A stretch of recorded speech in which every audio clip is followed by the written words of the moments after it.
So, around the cabin by, actually lantern light tonight. I had to think about it because I have, well, it's candle and lantern. I've got my little candle heater going. I don't know if you've ever done this before. You take a little tea light, which isn't lighting very well because my mice friends like to eat the wick. And they eat the wick right down to the candle, and then eventually they'll eat the candle too. And they'll actually take the wick and put it inside of their freaking nest. So today I had the privilege of seeing where all my wicks have been going inside of that nest with all of the carnage, the decon, the insulation, which some of it was from between the layers of my oven, and the wicks, the candles themselves, and of course all of my soap. So when I look for anything, I can't find it, and I have to think, okay, what has been done with this item? Anyways, last year when I was living here, I started around the cabin by firelight with sort of just my thoughts of the day. And so I was laying here going to bed, and I kind of forgot about doing this type of video before.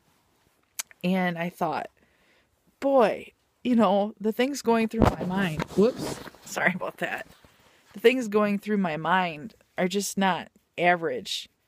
So you can't hear anything right now, and I don't know why, because I think maybe this last disturbance freaked the mice out.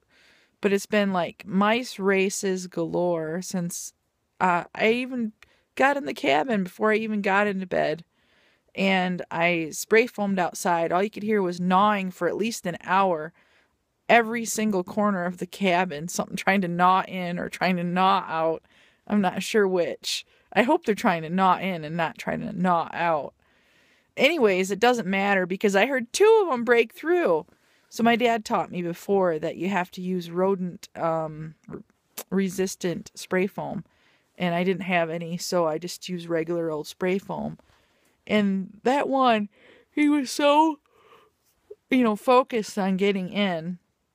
And I could actually hear it when he gnawed through because he basically fell inside. And I could hear this kind of extra commotion. And it's funny, if you've ever had a place with any kind of mice, which I've been fortunate only in cabins if I ever really experienced mice, or maybe in a RV or something, or while camping. But I've never had one in an actual home that I've been in. I guess one house. Anyways, so usually most of my life I've been rodent free. So if you're not familiar with it, they sound so much louder than they are. I mean, there's been times where I've heard them banging around and I'll look, is that a rat? How could it be a mouse making that kind of noise? Is that a bear on the porch? No, it's just a mouse. And anyways, so as you know, they're quite nocturnal. And so when night comes, they just come out in full force. So before I barely even got up into bed, I could hear one of them take the plunge.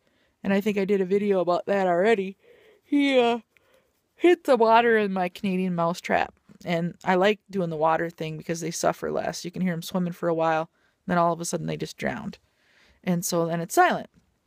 And then usually plop, plop, plop, plop, plop. I've caught as many as 36 in one night in one cabin in Canada.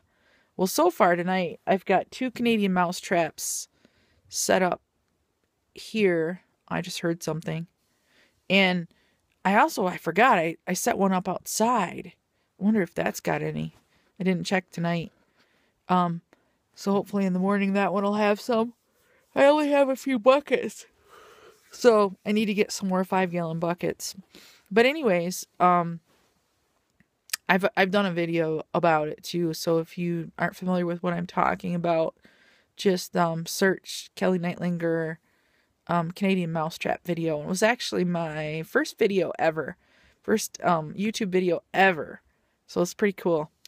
And anyhow, so the rest of the mouse adventures, so I could hear one trying to get up on the chair, and I forgot that I had taken my chili from today, and I had put it up on this, it's not a regular chair, it's like a like a bar stool size.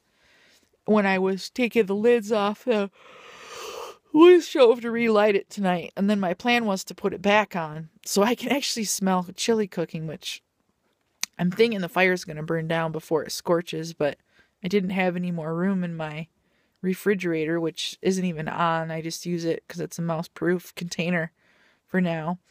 And I, of course, couldn't put it in the oven because that's where the mouse is taking up residence. So I'm trying to find a few places that'd be mouse-proof, and I figured they can't get up on the wood stove, and of course, if they did, they'd fry anyway. So I put the chili up there. Hopefully that's drawn those buggers in. But, so it's been like races. I can hear them running around, and I can hear all this racket just carrying on, and racket. And finally I thought, I have earplugs because I knew it might be too disturbing to sleep. And finally I thought, I'm going to get up out of bed and see if I can figure out what's going on. And I figured, well, I won't be able to find out where they're at, right? So I only had my cell phone with me for a light, and I didn't have the actual flashlight on it. I just kind of lit up the screen, so it wasn't much light. And I thought, I wonder. So I opened up the oven door, which you probably saw in my earlier videos, and sure enough, there's Mr. Mouse caught, in the light of my cell phone, and it looked a shock on his face, and he's frantically trying to build up the nest again. And I'm like, dude, where are you getting this material? And then I tried to block the bat because I was going to try to squish him, but I couldn't really catch him because he was so fast, and there's like shelving for the oven there. But anyways, as I looked, he went in between the layers of the oven, and that's when I realized that's where he's getting some of this material. So he's taking the insulation from my oven and using it for his freaking nest.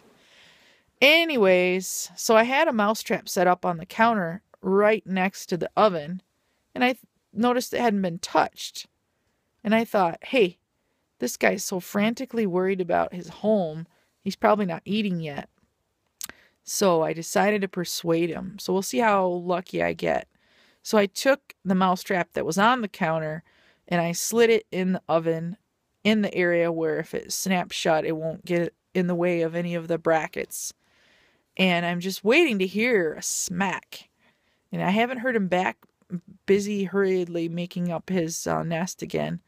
But hopefully he'll either investigate it to see what this new contraption is in his nesting area, or he'll just smell it and be hungry and go for the bait.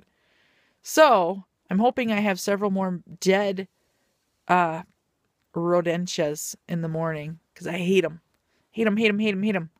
I don't mind them if they just stay outside, but I don't want them in here. So apparently my talk for tonight is all about mice.